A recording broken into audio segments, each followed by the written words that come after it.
میرے چینل کو سبسکرائب کریں اور ساتھ میں دیے گئے بیل آئیکن کو پریس کریں تاکہ میری ہر نئی آنے والی ویڈیو کا نوٹیفیکیشن آپ کو ملتا رہے۔ ایک نیکی۔ میرا تعلق پولیس کے محکمے سے رہا ہے۔ یہ ان دنوں کا واقعہ ہے جب پولیس کے سپاہیوں کو کچھ زیادہ سہولیات میسر نہیں تھیں۔ ہم اپنے ذاتی گھوڑوں پر ہی سفر کیا کرتے تھے اور جب چھٹی پر ہم اپنے گاؤں جاتے تو ہم سے سرکاری بندوقیں رکھوا لی جاتی تھیں۔ ہمارے پاس اپنی حفاظت کے لیے صرف خنجر وغیرہ ہی ہوتے تھے۔ تقریباً 6 ماہ بعد ایک دن میں اپنے گاؤں چھٹی پر جا رہا تھا تو کمشنر صاحب نے کہا، کافی اندھیرا ہو گیا ہے اور تمہارا گاؤں کے راستے میں جنگل بھی پڑتا ہے، صبح چلے جانا۔ مگر اپنے بیوی بچے سے ملنے کے لیے میرا دل بے قرار ہو رہا تھا۔ میں نے کہا، صاحب ایک عمر انہی راستوں اور جنگلوں میں گھومتے پھرتے گزاری ہے۔ یہ راستے، یہ وادیاں، حتیٰ کہ یہاں کی مٹی بھی میری دوست ہے۔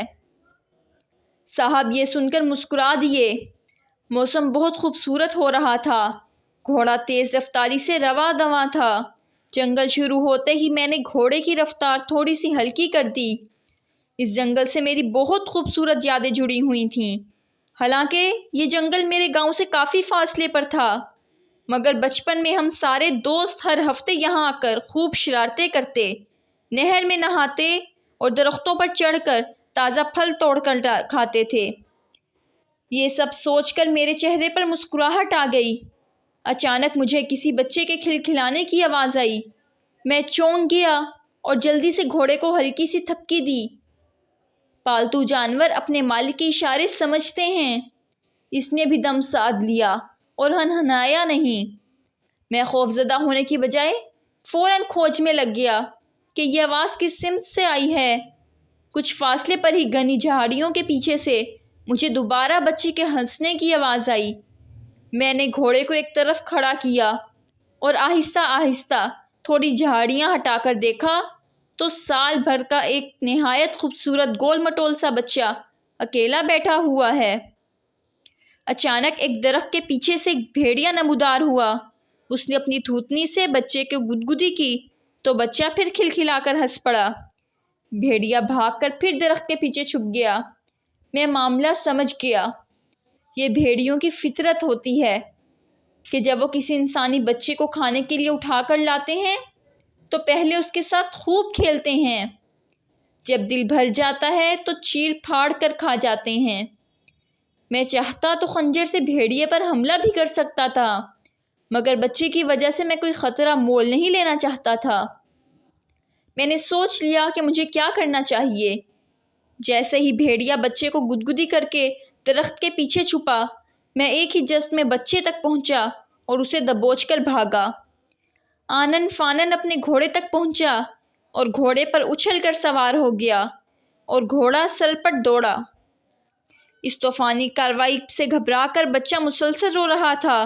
جنگل پار کر کے ایک جگہ گھوڑا روک کر میں نے پہلے بچے کو بہلایا۔ وہ خاموش ہوا تو میں نے اسے آرام سے آگے بٹھا لیا۔ میں نے گھوڑے کا رخ اس جنگل کے قریب ہی ایک گاؤں کی طرف کر دیا۔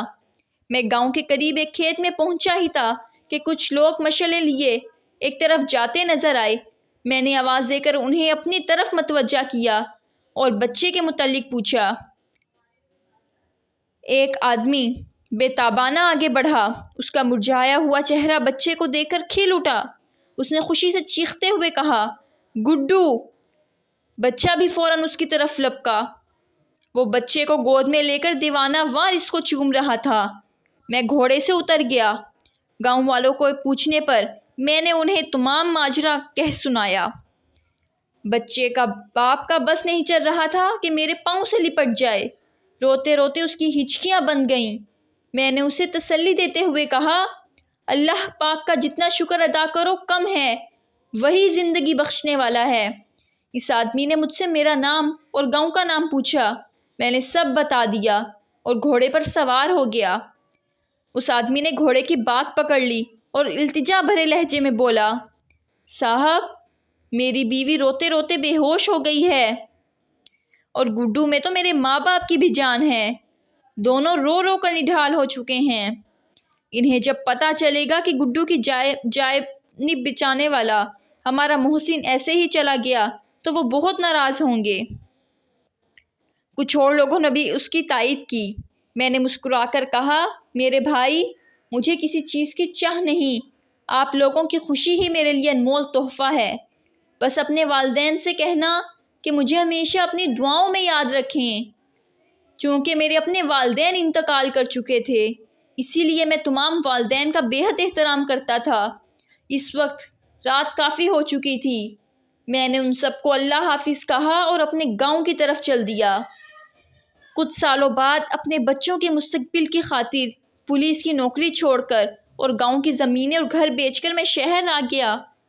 لیکن جب تک میں اپنے گاؤں میں رہا، وہ آدمی سال بار لازمی میرے پاس آتا اور ہمیشہ موسمی پھل، گڑ، خشک میوے اور بچوں کے لیے تحفے لاتا۔ میں اس غریب آدمی کا خلوص دیکھ کر بہت نادم ہوتا اور ہمیشہ اسے منع کرتا، مگر وہ بھی ہمیشہ میرے اچھے عمل کا ذکر کر کے آبدیدہ ہو جاتا۔ آج میں خوشحال زندگی گزار رہا ہوں۔ میرے 2 بیٹے سول انجینئر اور بیٹی ڈاکٹر ہے۔ مجھے اکثر ایسا لگتا ہے جیسے میری ایک نیکی نے میرے بچوں کے لیے بھی راستے آسان کر دیے ہوں۔ یہ تھی میری آج کی سٹوری۔ مجھے امید ہے کہ آپ کو پسند آئی ہوگی۔ پلیز لائک کریں، کمنٹ کریں اور اپنے دوستوں میں زیادہ سے زیادہ شیئر کریں۔ Thank you.